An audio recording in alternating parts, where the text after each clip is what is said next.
Good afternoon, everyone, and thanks for inviting me to speak. Okay, we have some slides. So my goal will be to speak for 25 minutes and leave 25 minutes for questions. But if I hit on a topic that's too hot, please interrupt me. I tend to get excited about this part because it's a series of surprises that show you if you approach something the right way, actually much to a lot of what Mishal said, good things happen regardless of what part of the world you're in. So I'm going to start with some questions. And I want you to think of this as a puzzle. Right? So what do you need to have an entrepreneurship ecosystem? One that actually supports more than just family businesses. Why aren't we generating large, very valuable companies in the area of IT, which is sort of the new frontier? What are the real issues that must be addressed? And so on. So those are not questions I put up. I got invited to a mysterious meeting. I should stay close to the mic. In 2010, I was told, I was between Silicon Valley and Amman, and I was told, I'm invited to a meeting at the Royal Court. I said, who's at the meeting? Oh, well, we can't tell you, but it's a bunch of business people. What's a bunch of business people doing at the Royal Court? I don't know. When I showed up, these were the questions that actually His Majesty King Abdullah II posed to a group of 9 business people. And I was actually brought in as the representative of Silicon Valley, having left my position at Yahoo and started another company, etc. And he called this his kitchen cabinet. So he actually said, I want to problem solve. What's the issue here? And the thing that instigated the whole meeting was, I don't know if you remember, but Yahoo, and this is after I left them, acquired a company called Maktub in the Middle East and paid $185 million for it. So his basic questions were, why not more of this, right? And remember, Jordan, small country, no resources, all it has is people. And for whatever reason, we graduate per capita the highest number of IT grads per year in the world, right? So it's a valid question to ask. When we started looking into it, I came to my first surprise. My first surprise, in the entire Middle East, there was no such thing as early stage or seed investment, right? The second big surprise, there's no such thing as angel funding. In fact, I challenge you, what's the word for angel funding, angel investor in Arabic? Right? I struggled with that one. And believe me, I localized a hell of a lot of stuff on entrepreneurship, which is a French word. VC and later stage funding and venture capital in the Middle East is mostly later stage, to be fair. Later stage is private equity, and the region has more than plenty of private equity, but not enough deals to deploy that private equity money in, which is a very interesting situation. I call this the desert, right? So most people, unless they're actually a family, right? Most entrepreneurs, most people with a good idea probably won't survive that dry region of funding, right? Because any business is going to go through tough times, and you need that support structure. So very few make it across. So that was one explanation. Of course, the answer was, great, why don't we create a fund, right? And a fund is not enough, right?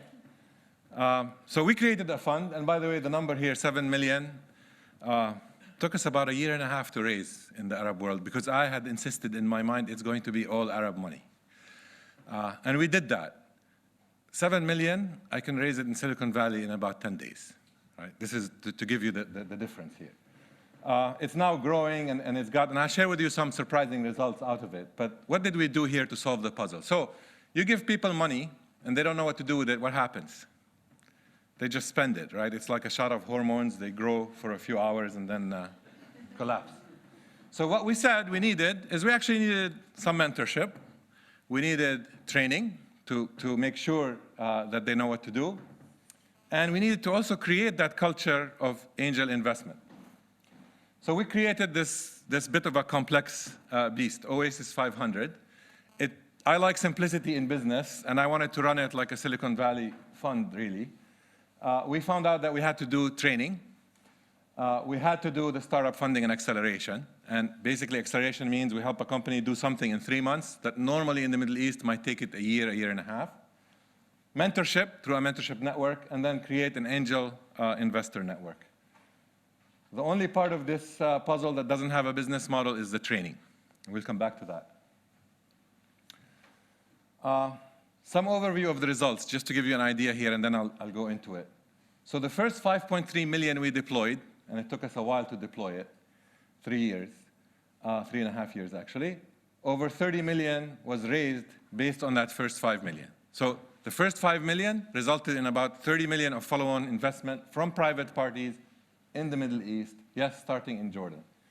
We delivered over 40 business development training boot camps that essentially trained about 2,200 people. 8,000 were interested to come, and we didn't have the capacity to take them. And they were coming from all over the Middle East. And remember, this is 2010, 2011, Arab Spring, very depressing environment from a business perspective. We have invested in about 109 companies. Their market value, as marked by their last valuation, so it's probably higher than this, is about 109 million. I'll come back to that in a second. So, training boot camps. This was the sort of hardest puzzle that took a lot of time, but turned out to be, again, surprisingly, one of our biggest strengths. I thought it was going to be our killer. Basically, it required us to create the structure where we take in a wave of entrepreneurs. After we select who's going to make it into this class, we train them, we graduate them. Graduation means you know how to do a pitch, and you're ready to receive funding potentially, and then we go to the next stage, right? The first surprise. We started with, I figured, a class of 30, right? 30 people, qualified. By wave 5, we decided the demand was too high, and we had to take it to 60. So we were running boot camps, week-long boot camps of 60 people every month out of Amman, and we ventured to Beirut, to Ramallah, to a few other places, Dubai, Oman, Bahrain, of 60 people every month. Now, if you asked me when we started this, I thought getting 30 every 2 or 3 months would be a challenge, right? Because this means these are people who have to leave their jobs, effectively leave their families, because we run it almost 24 hours, right? And just dedicate themselves for at least that week, plus, of course, the follow-on. So that was a surprise one. The startup funding and acceleration, the way it works is you give each company roughly 30K worth of value, right? 10K of cash initially, and this is US dollars. And you accelerate them over the 3 months. And they have to meet aggressive milestones, et cetera. Now, this is seed stage. These are people with an idea or an initial business, doesn't have customers, et cetera. So through the journey, 2.5 years into it, and we're going to come back to this point, people came up to me and said, Usama, there's a lot of companies, right, who probably have customers, have been around 2, 3 years, 4 years, can't get funding yet. We can invest in them, and that's lower risk, surely, right? Because a lot of these early stage investments, they're going to drop off. I'm going to talk about how many of them shut down. So the likelihood there that they're going to shut down is much lower, right? Lower risk. So let's try that. So we launched something called the Grow Track. So we said, we'll go from giving $30,000 to an ability to give $200,000 to $250,000 if you qualify to this Grow Track. Now, a lot of the companies that showed up, frankly, and pitched, in my opinion, should have been, in the beginner stage, but they didn't recognize it, right? Just because they've been around for 2 or 3 years, that's it, we're a company, right? What's your revenue? $40,000 a year. So we went through that experience, we found some good companies, and the response was high, right? We had 300 applicants, we invested in about 11, and we deployed about $1 million in this lower risk category, and I'm going to come back to this lower risk one with some surprising results. All right, and then the mix there is e-commerce, digital content, and technology, other. Our focus, by the way, in the beginning was only ICT, so information and communication technology, so mostly mobile and web. E-commerce was sort of the biggest and most successful category. Mentorship, this was another surprise. I'm not going to spend much time on it. I actually thought up front, this is not going to work. right? I thought in the Middle East, you know, it's the land of, if you're not family, if I don't know you, right? Why the hell should I help you? I was wrong. I was very wrong. We had people sign up. These are leaders of businesses, big businesses, 4 per company to help them out. And what I realized later is these guys got curious, right? Because we actually showed them little companies that can pitch an idea much better than their managers or their GMs could pitch to them, right?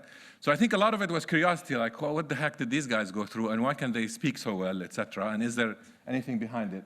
But the result was very good, right? Because it actually helped. The mentorship does help a lot, by the way.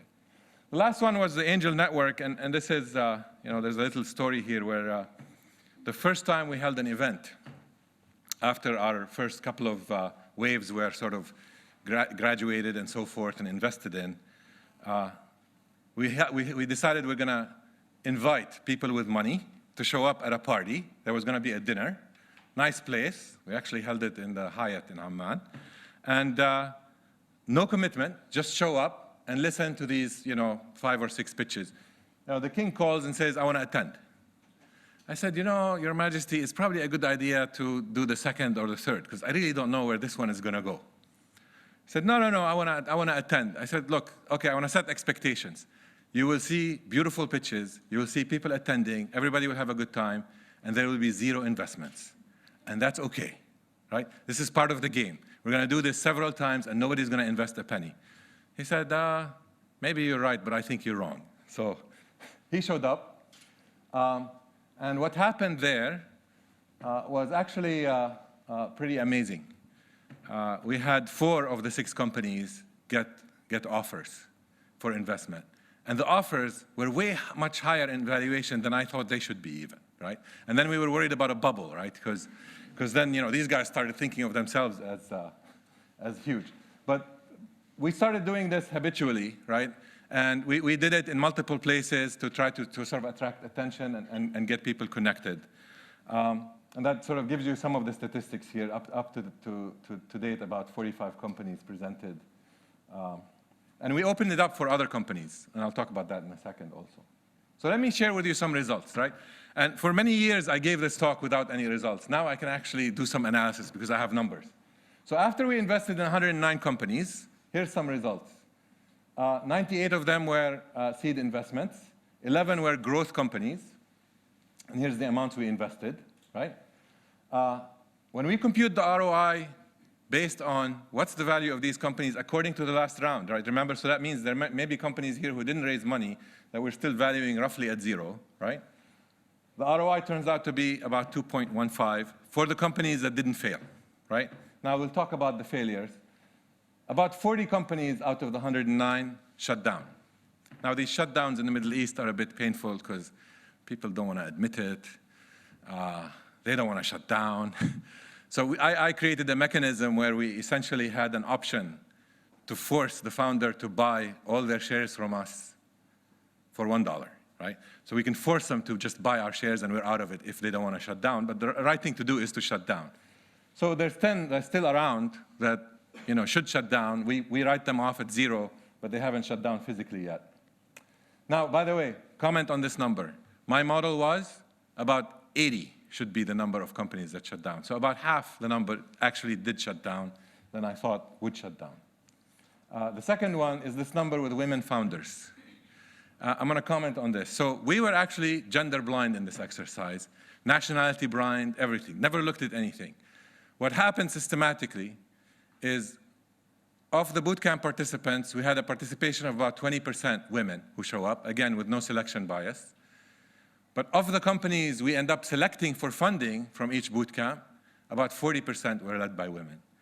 So the women were actually twice as good as their male counterparts in going through that process. Not saying anything other than these are just numbers resulting from a merit-only exercise. So overall ROI for companies that shut down and didn't shut down is about 1.7x so far. And again, it's not true ROI until we truly liquidate. We had a few exits, but you know, when we close the fund completely, that's when I'll give you the real numbers. However, here's question number 1. What is the ROI for similar efforts in the US? What do you think? Guess. Well, I guess because I asked, it has to be lower, right? So looking at companies like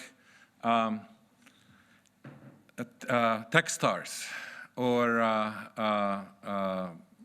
Y Combinator or any of these things, the statistics that are available and shared, it's about 1.3x, right?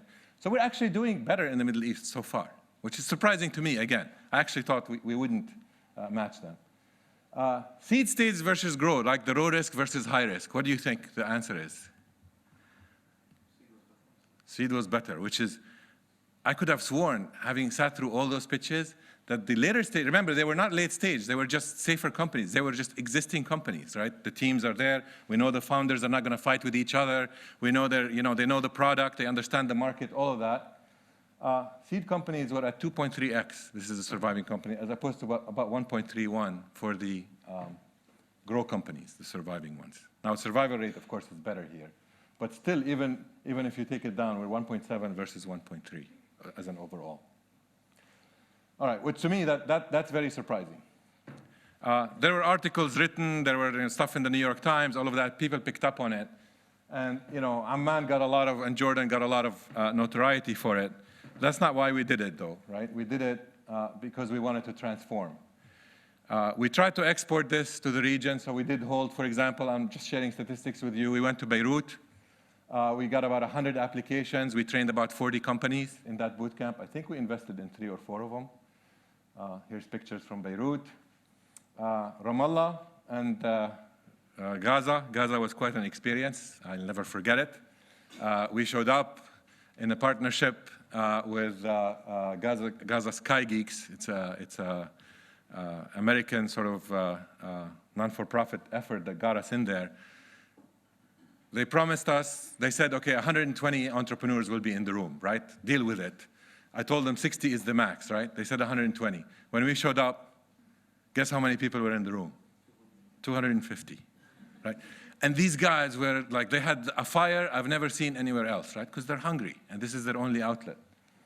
So there's an amazing, this is some pictures from Ramallah and Gaza. Some surprises. So to wrap up, demand was much higher than we expected.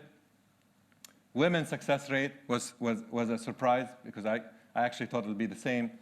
Entrepreneurship training had to be deeply localized. Some of the things I struggle with, I mentioned there's no words in the culture, right? So how do you, a lot of the training material that initially we stole and then later we had to create our own, we stole it from universities with permission, of course. The stories they tell, the people couldn't relate to them, right? So they talk about things like the beachhead strategy, right? Beachhead refers to World War II. I'll try to explain that. And so we changed it to things like the Tariq bin Ziyad strategy, right, as an example. Entrepreneurship, right? When I start out, I actually, one of the questions I used to ask everyone in the beginning is, what's the Arabic word for entrepreneurship? And I get these attempts, etc. And then I'll say, well, this is a French word. Why, is this a European concept? People say, yeah, absolutely, entrepreneurship, right, yeah, right? Then I'll actually relate it back to even the history of Islam. I tell them we included stories. I don't know if you guys know of a story called Dilluni ala Suq. This is when the Prophet Muhammad moved from Mecca to Medina, escaped actually, and landed there. They did like a networking party where they were trying to hook up influential people in Medina and make them brothers of people who came leaving their fortunes behind, right? One famous guy who, he was paired with the richest man in Medina and the guy in Medina said, you're welcome to my family and my money. You have half my money and I will actually have you marry into the family. And the guy said, Barakallahu fiqh malaka wa ahlak, dilluni ala suq. He said, bless you for your money and your family. Just show me the way to the market. And he came back that day with money, it is told. Now what's funny, that man is named Abdurrahman bin Auf. What is not known is when he died and they tried to actually count his money, he was actually a millionaire. What's not known are the first few campaigns like Ghazwat Badr, Ghazwat Uhud were actually funded by this entrepreneur, right? Things that didn't make it into the history. that were part of it.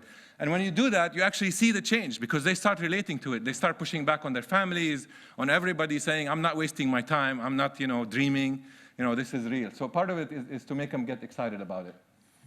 Training is a loss-generating activity, and my disappointment here, we could not get funding for it from any Arab sources. Had to go to American Embassy, British Embassy, World Bank. That's a sad mark for me.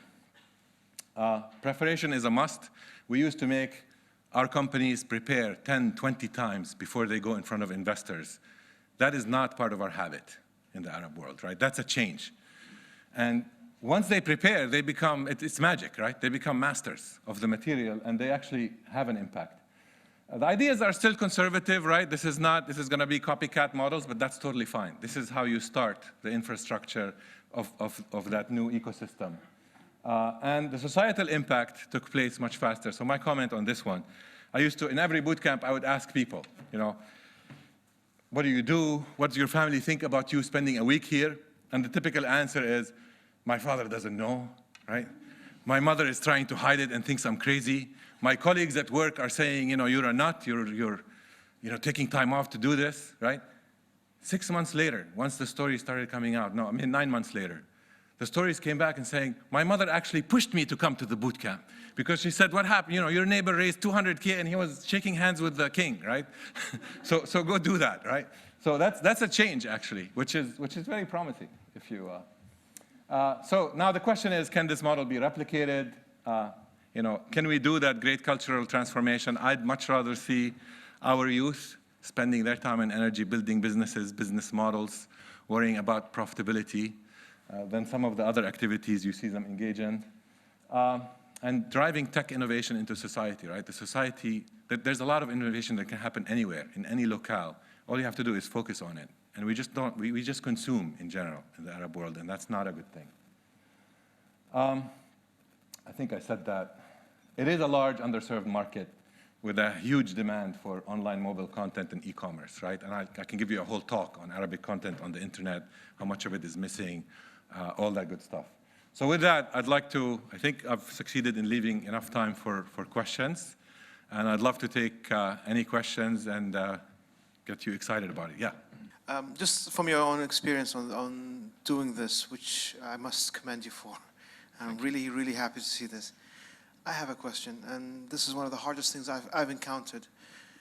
Are we allowed to dream? Because without a dream, you can't do all of this. But from what you've seen, are we allowed to dream? Yeah, the question is right on. And actually, that is the thing that gets in the way most of the time, right? Because every business is going to go through that dark times. And even if you get enough courage to dream initially, you have to stick to the dream. And this is the culture change that we need to institute. So right now, the dreaming bit is a bit hard, right? And what we find is, and that's where a lot of the challenges that we face when I see a business, and I know it's a great business, and the guy just at some point, going through a dark time says, I'm giving up on this, I got an offer from Dubai, I'm moving, right? That's where I have the talks with them about, you're giving up, 10 million behind you, 20 million, right? Unthinkable numbers to them, use many stories, but that's a tough one. I think the energy is there. I think we just need to change the influence of the older generation on the younger one. Personally, I'm optimistic. By the way, this is part of the building they gave us, and they did some localization to it, so I added the slide. And by the way, the first one to use the slide was the British ambassador. And then of all the visitors that come in from all the countries, nobody goes down the slide except the British people. I don't know what that says. They all go down the slide. The other thing is there's quotes there. There's quotes on all the walls of great, great sayings from the history of Arabs, right? Great wisdom. We say it in English and Arabic, right? Everything is translated. But it's part of reminding everybody that there's great stuff in the culture and that they should draw on that. Yeah. You made a comment that in the Arab world we have a tendency to be consumers. And I guess you said like 40% of the startups are within e-commerce. So essentially producing services or products Yeah. that are making us even bigger consumers. I mean, do Absolutely. you see yourself, or I guess Oasis 500 kind of expanding to provide, to be acceleration or an incubator for social startups, ones that want to actually do social impact within the region and, you know, Yeah. deal with the poverty and the discrepancies we have within the region? Yeah, actually, it's easier to raise funding if I were to run something for like social good or to give grants, right? And I turned down that kind of money. I'll tell you why. Because I actually believe for it to be sustainable, it has to be done for a profit. So we actually have to deliver profit to our investors. Now, to your point, we did select certain, recently, certain areas that we think are also strategic that require that investment. So one of them is called the Creative Industries track, which is about anywhere from handicrafts to producing content like, you know, films to, you know, the things relating to arts, things relating to content on mobile, and that one seems to be going well, and hopefully will also help us produce rather than just consume.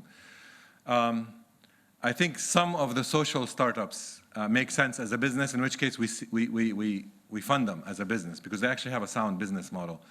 If they don't have a sound business model, I typically say, you know, go to somewhere else that will give you a grant because this is, you know, it needs to be fired. Yeah, I mean, I was talking specifically about social enterprises. You can still have impact, but you're for profit. I'm not referring to like, you know, charities or right. non-profit. We're trying.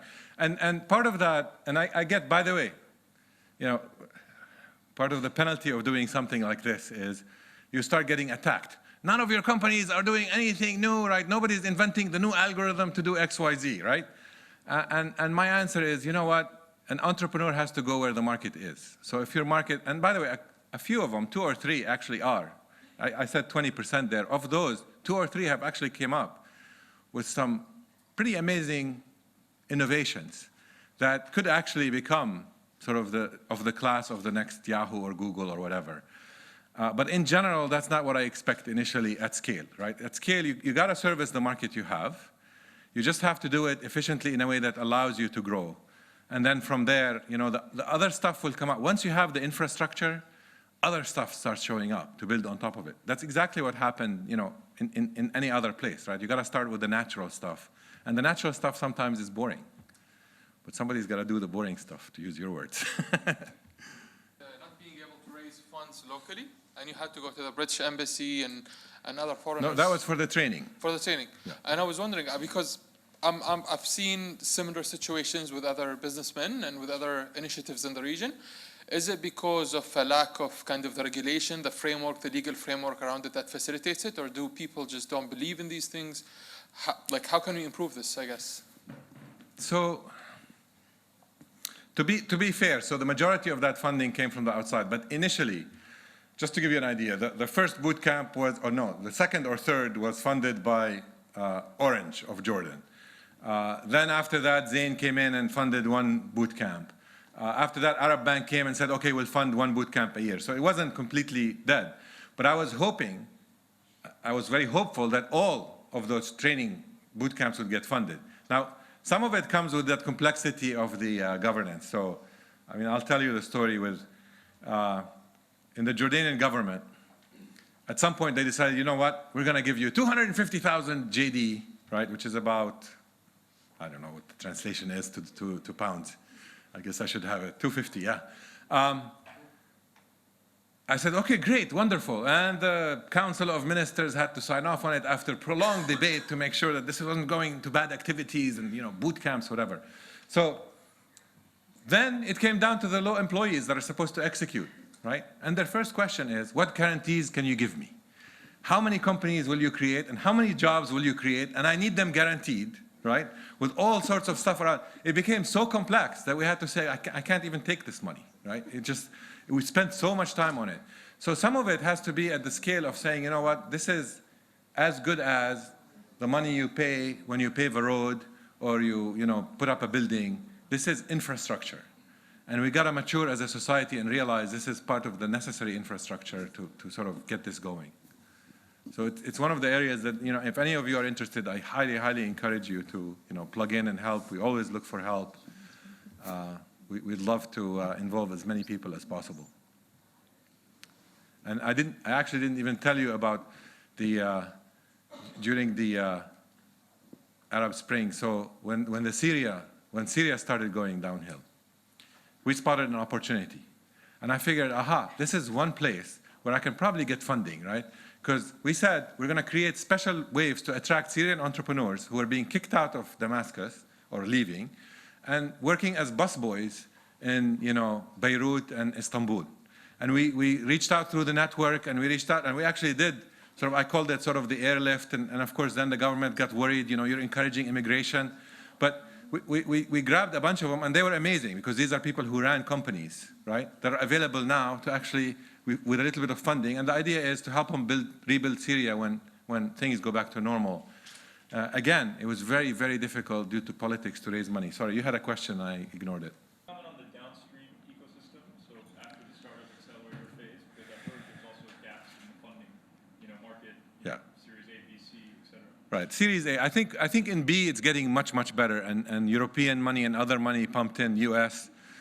So we started closing the gap between private equity, late-stage private equity, and sort of, I would say, late-stage venture capital. But yeah, the Series A and maybe early B is still a problem. People like Fadi Ghandour are doing amazing things by creating a fund that's targeting that area. There's also Silicon Arabia. There's a few other efforts that are trying to do that, to actually go there. Fadi has the courage to say, I invested with him personally in a lot of deals, but he'll invest funds in early stage because he understands the numbers game, right? A lot of RVC money, even if they tell you our intent is to go early stage, when it's time to write the check, they just get scared, right? And back off, and I'll wait another year, right? So that is a gap. And that is a place where, honestly, governments can help, right? And the governments that have money, unfortunately, in Saudi Arabia, other places, the way they want to help is by turning it into grants. And grants are, to me, grants, it's death, right? If you give somebody a grant, you've just turned them from an entrepreneur to a vaccinaire. Right. Okay, thank you very much, and sorry for going over time.